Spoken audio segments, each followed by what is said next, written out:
What is up? It's another just a little chilling show. What did I call it last time? RanDumb Noods. You know, like noodles. I don't know. If you have to explain a joke, I guess it's probably stupid, but back with the water additives. That was a song. The first band I was ever in, I was 14. I just started playing guitar. I played in a Christian band. I'm gonna tell this story. I kind of grew up in like this cult kind of atmosphere. I don't know if anybody's ever heard of like the Pentecostal church. It's this really crazy like southern gospel. It's real weird. But I grew up in that. I used to have to go all the time.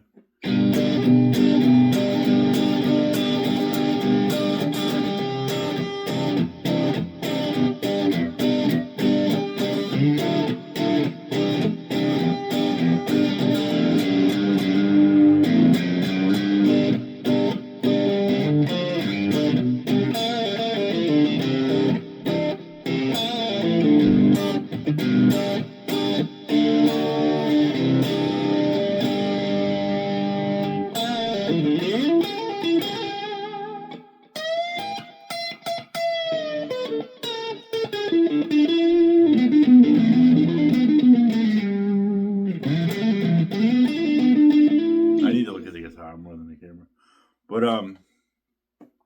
it's funny because I actually played this guitar in those bands growing up, 14 until I was about 20, 21 maybe, and yeah, I played in those bands. It was crazy.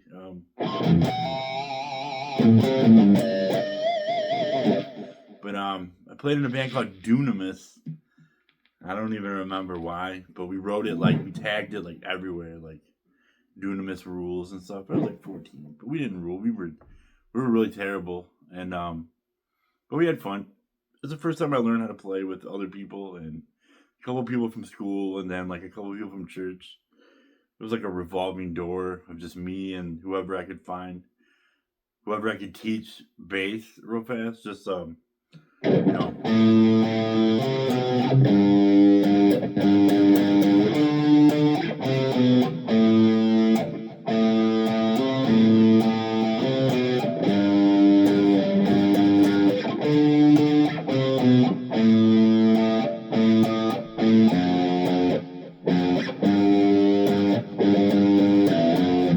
Whoever I could teach that, and they were in the band.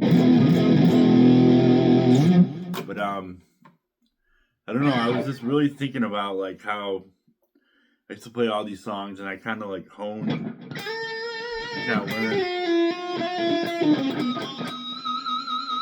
of learned a whole lot just like playing. They didn't have any pressures. Like I never knew that like famous band. I never knew that local bands existed. I was sheltered so bad when I was growing up, and I remember like meeting people like in my like 20s, like after all this, and they were like, "Oh yeah, I played at this club and this club and this club," and I'm like, "How?" Like, like you hear stories of like famous, like there's a club here called Frankie's, and like Nirvana played there, and like Green Day and Weezer. And it's like, and then people play, I would hear stories, people like, "Oh, I played there all the time." And I'm like, "What? I thought only famous bands played there." And I had no idea that there was like bands. I had no idea.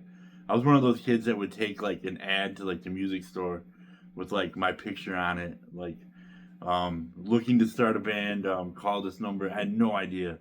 I had no idea that like the way that you meet people is just by going to shows and like mingling. And it's easier now with Facebook and Instagram and stuff and Snapchat. You just, here's my songs. Let's be in a band. Let's start a fucking band of any style. But like back then, I had no idea. Like literally no idea that like I would meet these like crazy old people. I like people that are older than me now. When I was like 15, this is like in 95, 96. And I would meet these like weird old like 55-year-old people that, I lost a lot of equipment because I would leave it at these people's houses because I was scared. And I didn't know what to do, and I would just never go over there and lost. I used to have a Sobtech small stone phaser, and like one of like the old big green tank ones. I left it at some guy's house because I was too terrified to go back over there and get it. And I don't know. He probably sold it on eBay years later. But I don't know. I just wanted to. There's just one song called "Road to Recovery."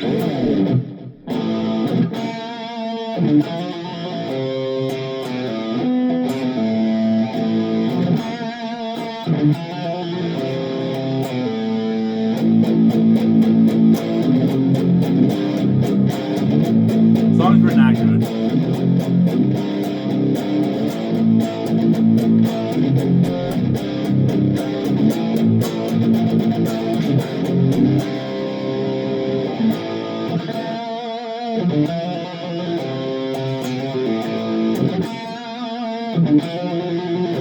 I remember finding Van Halen around that time, like,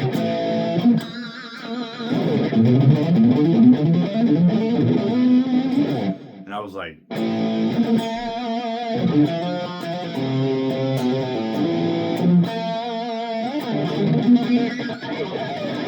I think the solo I put on it was just like the.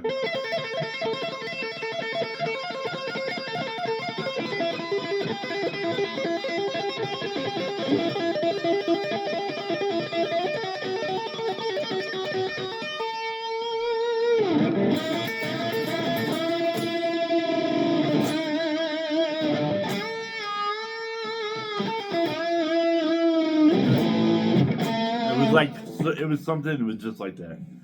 So lame. So rip off. Like nothing. Every one of my solos back there was just like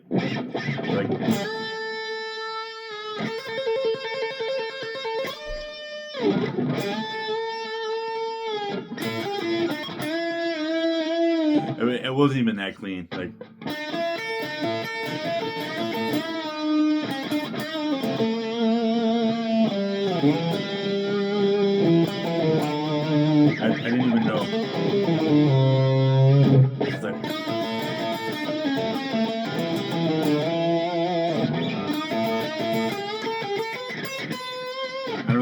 that either.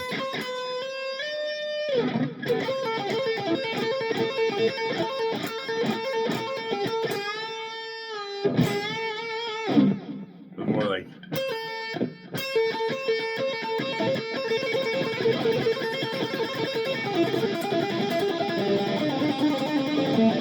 It's like some ridiculous stuff. But I wouldn't have got to where I'm at now without that, you know.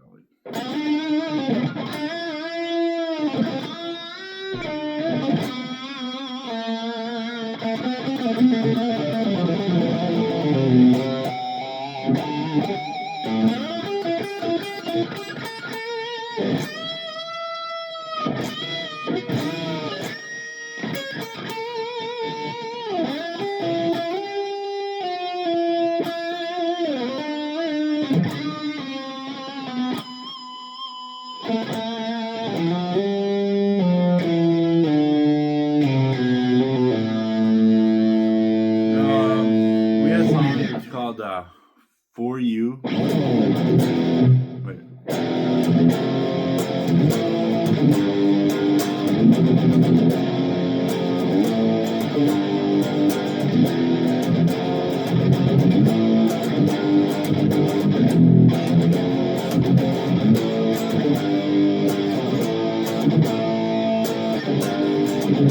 Not bad.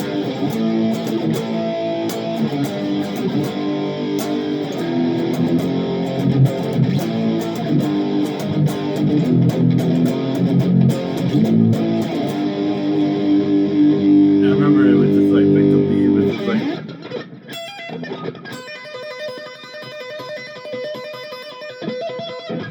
And I had like the bar, and like.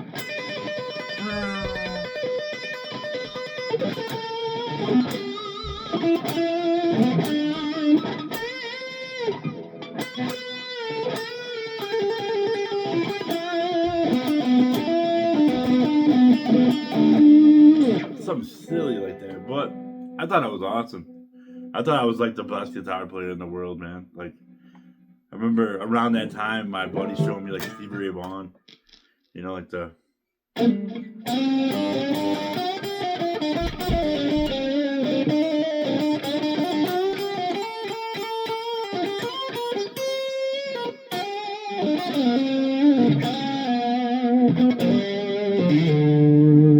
But I didn't know any. I just knew.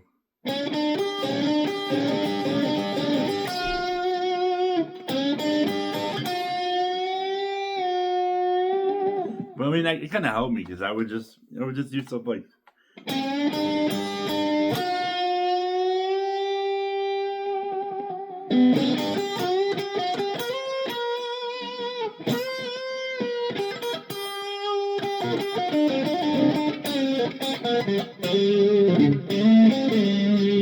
This is before the internet, you know. So.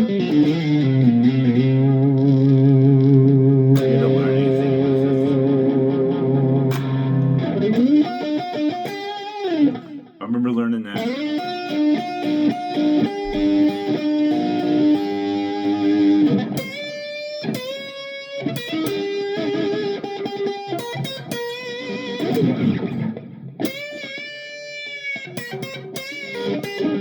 And the BB.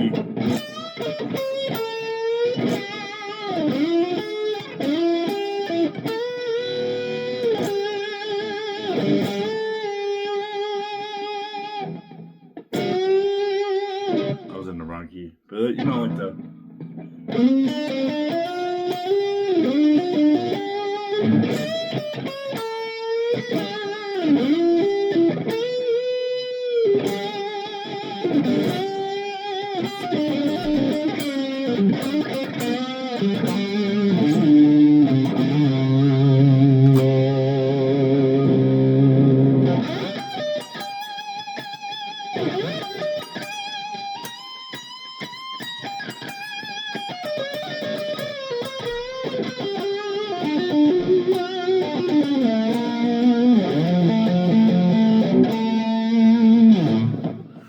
And that was like my earliest stuff that I would learn. Just I was really into Nirvana. I was really into Alice in Chains. I was really into Green Day. was really into Jimi Hendrix and Stevie Ray Vaughan, and a lot of like BB King and stuff that people would show me. Like, but that's about all at first. Soundgarden, Pearl Jam, Smashing Pumpkins, Alice in Chains. But that was kind of, I think I already mentioned Alice in Chains, but that was like kind of, it was all that kind of stuff until found out about Zakk Wylde later. That's another topic for another time. I want to tell that whole story about how I found Zakk Wylde through Perry Mason and changed my life forever. But this is kind of fun going back and rehashing songs. Can't really remember like a lot of them. I remember we had one that was like.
Something. I remember having like one of them Korg multi-effect processors and they had like a flanger on it. And I would hook that up with like a DOD grunge pedal. I gotta dig that out sometime. I want to do a episode of like just trying to recreate my first rig with things I have that are similar.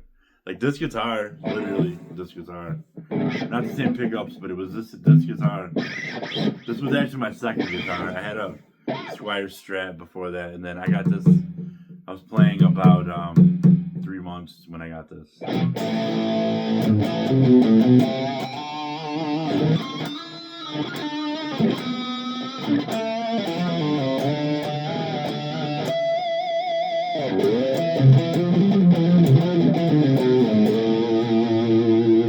So let's give it up for Dunimas.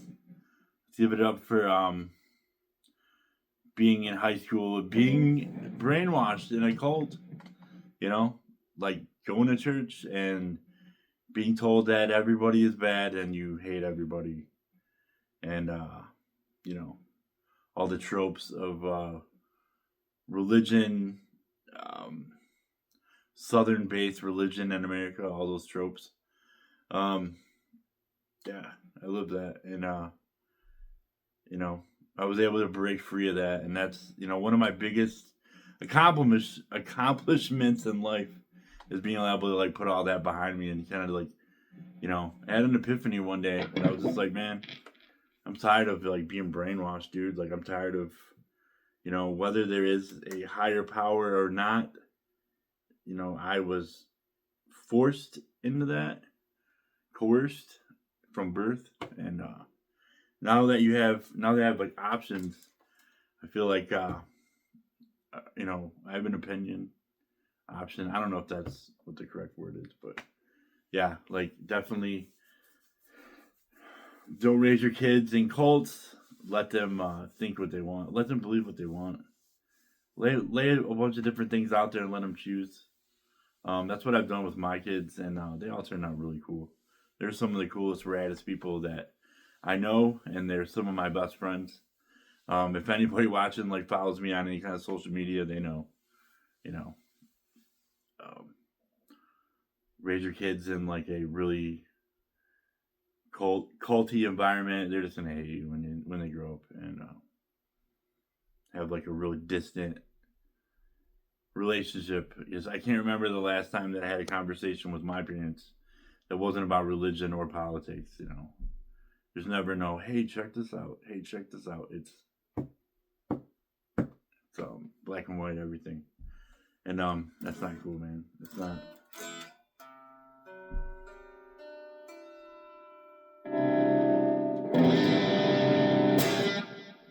That's not a way to go. But today, From Software said that they were going to release the next game. It was going to be a exclusive to the Switch too. That's bad news.